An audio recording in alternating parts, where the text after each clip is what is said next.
జిల్లా వైరా మున్సిపాలిటీ 9వ వార్డులో మదిర వెళ్లే ప్రధాన రహదారి పక్కన డ్రైనేజ్ నిర్మాణం చేపట్టాలని స్థానికులు నిరసన చేపట్టారు. నివాస ప్రాంతాల మధ్య నిలిచిపోయిన మురికి నీరు తొలగించాలని డిమాండ్ చేశారు. నివాసాల మధ్య మురికి నీరు చేరడంతో దుర్వాసన, దోమల మాయంతో ఇబ్బందులకు గురవుతున్నామని స్థానికులు ఆవేదన వ్యక్తం చేశారు. Wyra municipality ring road centre నుండి సోమవారం గ్రామం నేషనల్ హైవే రోడ్డు వరకు 12 కోట్ల రూపాయలతో 4 లైన్ల రోడ్డు మంజూరు అయింది. కాంట్రాక్టర్ రోడ్డు నిర్మాణం చేపట్టి సంవత్సరం గడుస్తున్నా నేటికి పనులు పూర్తి కాలేదు.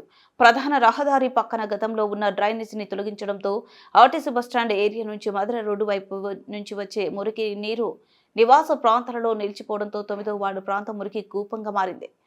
దీంతో పారిశుద్ధ్యం లోపించి స్థానిక ప్రజలు విష జ్వరాల బారిన పడుతున్నామని ఆవేదన వ్యక్తం చేశారు.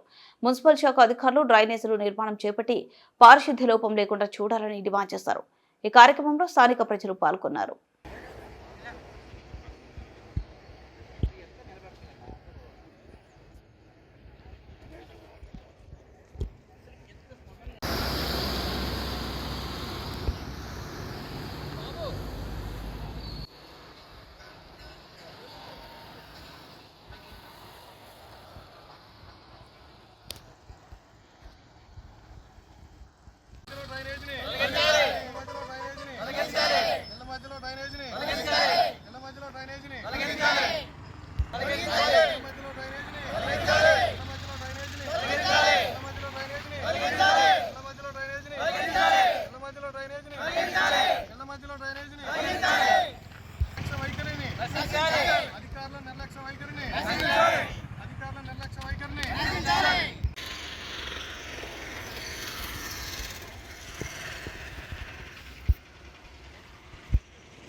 నా పేరు పుష్పలత. వైరా 9వ వార్డులో లీలా సుందరయ్య నగర్లో బజార్లో కొత్త రోడ్డు నిర్మిస్తున్నారు. దానివల్ల కాలువ ఆఫ్ చేశారు. ఎప్పుడో పోయే కాలువని ఇటేపు మా ఇంటికి వెళ్ళి తిప్పారు. గోడంతా ఆగం అవుతుంది. కమిషనర్కి, ఈఓకి, పంచాయతీకి మా ఇంటి గోడని మొత్తం నీళ్లు ఆగితే మీకెందుకు అని అన్నారు. రోడ్డు చేసే వాళ్ళని కూడా ఆఫ్ చేసి ఒక రోజు అడిగినా కూడా వాళ్ళు రెస్పెక్ట్ ఇవ్వట్లేదు, మాట్లాడట్లేదు. ఎటైనా పోని అని అంటున్నారు కానీ మేము చేస్తాం అంటలేదు.